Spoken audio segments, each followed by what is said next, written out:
Hello, Shanequa from First Magazine, and today I'm here with Desmond Jaddoo, who's running for councillor of Ladywood ward.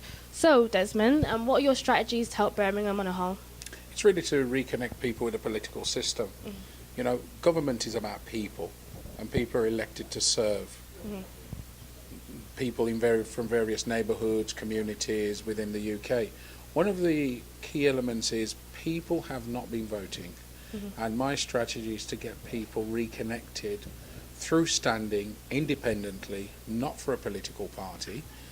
Local elections turnouts are very, very low, generally 25–30% in Birmingham. In this ward we're standing now, Ladywood, the last elections in 2012, the turnout was a mere 16.5%. Okay. So just over 3,000 people made a decision for 20,000 people. Plus also, if you look at the 2011 census and compare that with the census 2012, the number of people in the electorate was 20,000, but there was actually 25,000 over 18s. So there's a deficit there also of 5,000 people. Why do you think so few people voted? Why? Disaffection is mass in an area like this, and indeed the whole of Birmingham. People don't trust politicians anymore.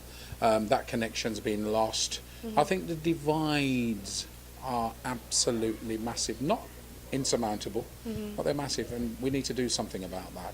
And I believe what I'm doing is a positive step forward to say to people, you don't have to be in a political party. You can be an individual that wants to connect with people, that want to represent people, that put people first, and, you know, put your head on the chopping block as such and practice what you're preaching to people, really, because that's what it's all about. Getting involved, basically. Yeah. And Ladywood ward has been named as one of the poorest parts in the UK. So why do you think that is?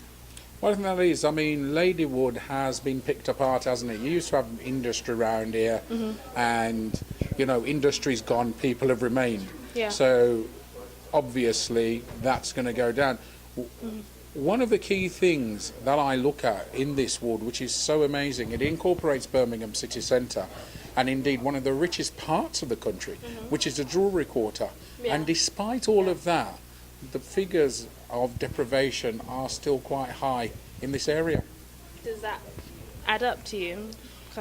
It tells me there's a serious problem here that needs tackling, and we need to start listening to the people of Ladywood, find out what their real needs and aspirations are, and take affirmative action to help them, because I think it's an area where people really need help.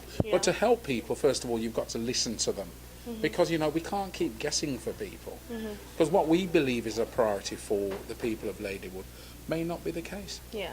How do you get involved with the people? Because, as in, when it comes to politics now, people feel as if they don't know them in particular, because if they don't sit down and have a conversation with them, they don't know the person. They can hear what they say on TV or online, but that's scripted. Basically, come into the community, walk on the streets. Yeah. Is that what you do? Yes.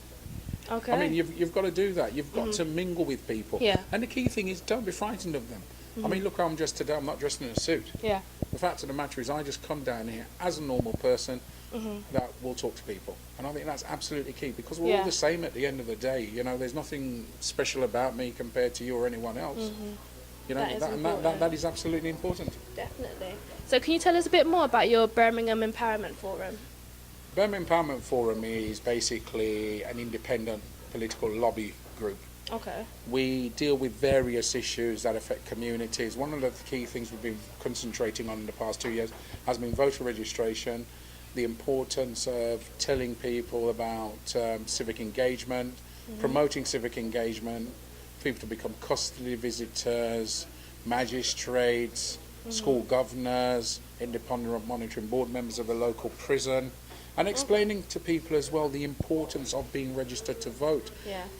We as a community, especially the African Caribbean community, we complain too much when we go to court and we see an all-white jury and say, well, it's discrimination. No, it's not. If you're not on the voting register, you're not going to be selected for jury service, because that's where they select the jurors from. Yeah.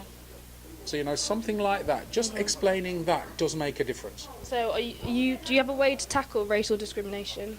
Race discrimination is something that's got to be tackled head on. I mean, the discrimination that we suffer, we supposed to really find solutions by that, by turning the discrimination we suffer into a positive. Yeah. Our parents did that when they came here. If you go back to the days of the signs of no blacks, no Irish, no dogs, Yeah. they threw partner, didn't they, and bought houses instead. Although that brought jealousy, the fact was they said, well, if you're not going to Working listen in your house, together, yeah. we'll work together. That's the key phrase you've just used, is work together to tackle discrimination.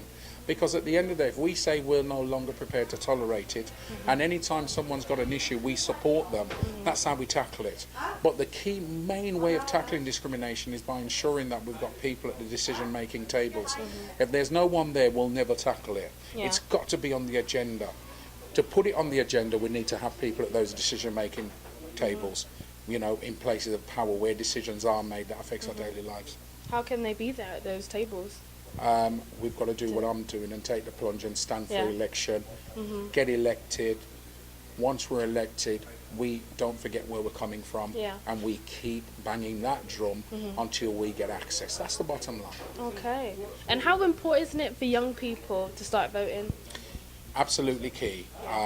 Disaffection has been passed from generation to generation. I think there's intergenerational disaffection. People saying, I do not vote, I do not trust politicians. Well, Yeah. you know something? You can always get rid of them because they are accountable to you.